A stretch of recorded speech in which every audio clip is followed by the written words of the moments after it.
Well, for a believer, there's no death anyway. No. Kill the body, you know. You see, Quran does, you keep on talking, I have to give answers, you see.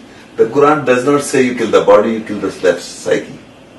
When a person dies, the body is here, the nafs is dead, the psyche is dead.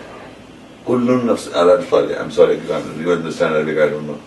You see, Allah says, God says in the Quran, your soul dies, not the body. Body was never, it was part of function, it's a physical like animal. Physically, actually your soul dies. See, we believe different. We believe the soul doesn't die. Let me finish. The body dies. No, body doesn't die, soul dies. And I explained to you, when somebody dies, what do you say? The body is dying there. Then who died? The body's there. Then who died? That's what I mean, the psyche died. Kullun nafsun, you say, the body is here because I want to see the body. If the body is alive, who died? The soul, the self died. Your self died.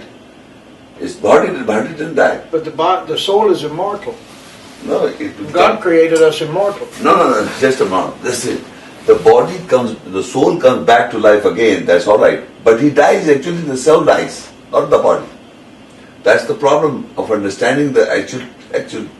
Well, we're taught differently. Yeah. We taught that the soul never dies.